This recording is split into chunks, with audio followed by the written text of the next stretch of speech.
Malcolm Carter. Routine drive home turned into a nightmare when two officers unjustly stopped and humiliated him. Just as tensions escalated, Captain Daniel Whitmore arrived, revealing Malcolm as the next police chief. The corrupt officers were fired, and Malcolm used the incident to push for major reforms. His leadership transformed the police force, proving that justice and change are possible with courage and determination. Malcolm Carter didn't expect to be pulled over that night for no reason, but the officer's humiliation only fueled his resolve. Captain Daniel Whitmore arrived just in time, changing everything. Malcolm's next move shocked everyone, even the seasoned. But let's go back to the start. It was late evening, and the sky was covered with thick gray clouds. Malcolm Carter was driving home on a deserted road, dimly lit by streetlights. Soft jazz played, adding a sense of calm. He was tired, but satisfied with a productive day. Suddenly, a siren's wail broke the silence. Red and blue lights flashed as a police car stopped behind him. Malcolm felt a wave of anxiety, though he'd followed all laws. He pulled over, stopping as required. The patrol car braked sharply, and two officers approached. Garrett, a tall officer with a stern face, demanded his license, while Ethan stood behind, hand near his gun. Malcolm handed over his papers calmly, sensing Garrett's contempt. "Where have you been? Why so late?" Garrett's tone was sarcastic, as if Malcolm was already guilty. Malcolm explained he was returning from work, but the officer's distrust grew. Ethan began questioning minor details. "Why are your rear lights dirty?" Malcolm's answers were steady, but his nerves frayed. Garrett suddenly opened the door, ordering Malcolm out. Knowing resistance was futile, he complied. They surrounded him, searched roughly, with Garrett making sarcastic comments. Malcolm remained calm despite the humiliation, fingers wide from tension. The search yielded nothing, but the officers seemed determined not to let him off easily. Malcolm knew this was just the start of a long battle for justice. Malcolm stood by the hood of his car, trying to remain calm. The cold night air heightened his sense of helplessness. The officers, unable to find anything suspicious during the search, appeared frustrated and angry. Garrett stepped back, scrutinizing Malcolm as if considering how to humiliate him further. His eyes swept over Malcolm's clothes, and finding no grounds for arrest, he decided to take a different approach.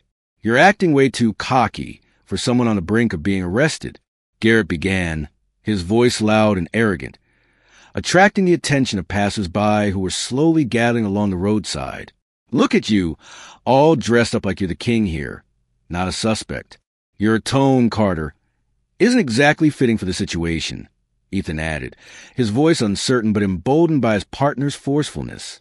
Malcolm, understanding that the conversation was rapidly turning into a personal attack, looked up but remained silent, fully aware that every word could be used against him. Anger flared inside him, but he pushed it down, recalling the caution his family had always instilled in him. Meanwhile, Garrett crossed a line, making unambiguous racist remarks. "Are you sure this is your car? Guys like you don't usually afford rides like this. Or did you steal it?" He sneered, hoping to provoke a reaction. Ethan, realizing Garrett was going too far, lowered his gaze momentarily, as if sensing the situation was spiraling out of control. But he stayed put, supporting his partner's authority. He merely nodded silently at each new insult, clearly unwilling to intervene. Malcolm, feeling his humiliation shift to a cold calm, suddenly decided to tell the truth. "You better stop before this goes too far," he said evenly.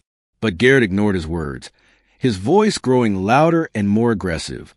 "You don't have the right to say anything here. People like you never change," he spat out with open hatred. Malcolm knew every step was being recorded on the hidden camera he kept in his car, a small but important precaution he always took after previous encounters with the police. He remained silent, a faint smile appearing on his face, barely noticeable, but it was enough to push Garrett over the edge. "Are you laughing at me?" the officer shouted, stepping forward and shoving Malcolm in the chest. "Think this is all a joke?" "I'm not laughing," Malcolm replied calmly, his gaze firm and confident, the slight smile only emphasizing his composure. This infuriated Garrett even more. Ethan, still wavering, briefly touched his partner's shoulder, as if trying to stop him. But Garrett shook off his hand and continued his insults, completely unaware that his words and actions were all on camera. Malcolm stood his ground, his calm turning into quiet confidence. He knew it wouldn't be long before these men realized a grave mistake they had made by humiliating him that night. The sound of an approaching car cut through the night just after another of Garrett's spiteful comments. The bright headlights of a police car illuminated Malcolm's face, who stood there, teeth clenched, ready to push back. He was about to move, to finally end this humiliating scene, but then the car door opened and a tall man in uniform stepped out. Daniel Whitmore. His gaze was intense and focused, and the golden captain's badge gleamed on his chest. Garrett and Ethan, confident in their authority, froze, surprised to see Daniel approaching. Garrett, maintaining his usual sarcastic bravado, raised his hand in a casual greeting. "Well, I guess we have a new spectator," he sneered. But his smile vanished when Daniel raised his hand, signaling silence. "What's happening here?" Daniel asked coldly, his voice firm but with a fire of determination in his eyes.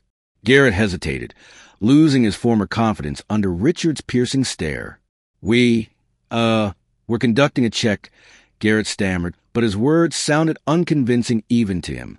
Daniel glanced at Malcolm, who stood calmly despite the tense atmosphere. Malcolm knew he could handle the situation himself, but Daniel's unexpected support was a welcome backup he wouldn't reject. Besides, this moment could be the beginning of major changes. "A check?" Daniel repeated, his voice growing harder. "On what grounds?" Garrett faltered, realizing that the usual excuses wouldn't work. The tension reached a breaking point, like a tightrope ready to snap. Daniel took a step forward, his gaze intense enough to pierce through armor. "I'm Captain Daniel Whitmore," he said firmly, "and soon I'll be handing my position to this man, Malcolm Carter." Silence engulfed the road, leaving only Garrett and Ethan strained breathing. Their expressions changed. Confidence gave way to fear. Garrett paled and Ethan froze, struggling to grasp the reality. Now, Daniel's voice was calm but carried a steely threat. "Show me your badges." With trembling hands, Garrett and Ethan reached for their pockets, realizing their power had vanished in an instant. They were no longer the confident representatives of the law, but frightened men standing before the future chief of police. Malcolm watched them with a stony face, inwardly satisfied with how things were unfolding. He knew he could clean up the department, and this night would mark the beginning of a new era, leaving no room for people like Garrett and Ethan. Malcolm turned to Daniel and nodded slightly, acknowledging his support. He had been ready to fight alone, but at that moment his friend's support was timely and important. After Daniel Richards' unexpected arrival and his support, the tension eased slightly, but didn't disappear. Garrett and Ethan, previously confident in their immunity, now looked like school children caught red-handed. They began to mutter incoherently, trying to justify their actions. Garrett, desperately trying to regain control, spoke first, his voice almost trembling. "Captain Whitmore, it was a misunderstanding. We were just following protocol, not knowing that." But his words were cut off when Daniel raised his hands sharply, demanding silence. His voice was decisive. "Protocol? You really think humiliating a man who can handle the situation himself is protocol? No, your actions were not the defense of the law, but a gross violation." Realizing that excuses would no longer help, Garrett and Ethan fell silent, their heads lowered, their shoulders sagged under the weight of inevitable consequences. Daniel turned to the other officers who had gathered around, his voice firm. "Retrieve the video footage from the dash cam," he ordered, "and document everything that happened here. I want every detail recorded." One of the younger officers with a camera silently nodded and headed to Garrett's patrol car to carry out the order. Realizing that the situation had turned into an official investigation, Garrett and Ethan looked increasingly defeated. They knew their careers were as good as over.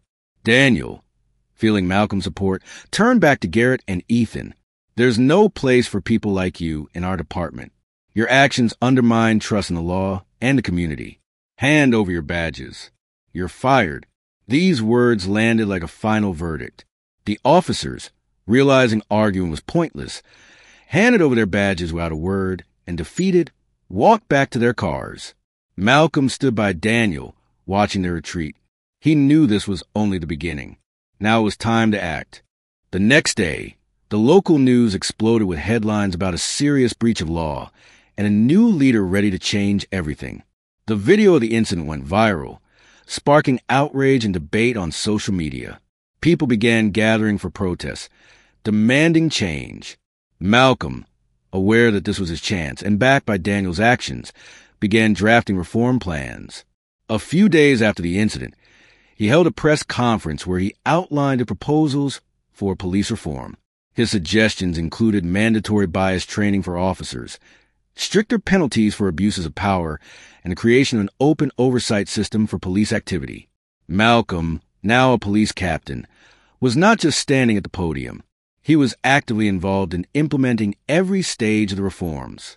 His determination and confidence attracted attention, and his actions earned the respect of both colleagues and the public. Under his leadership, the department began to change. New protocols for interacting with citizens were developed. Regular stress management and bias reduction training sessions were held. Malcolm proved that the police could serve the community, not control it. Malcolm Carter's story became a symbol of a new era. He became a hero not only for his city, but for many across the state, showing that change is possible if led by someone who believes in justice and is willing to fight for it. Under his leadership, the department became a model for other regions, proving that justice is not an empty word, but a real goal achievable with courage and determination to overcome any obstacle.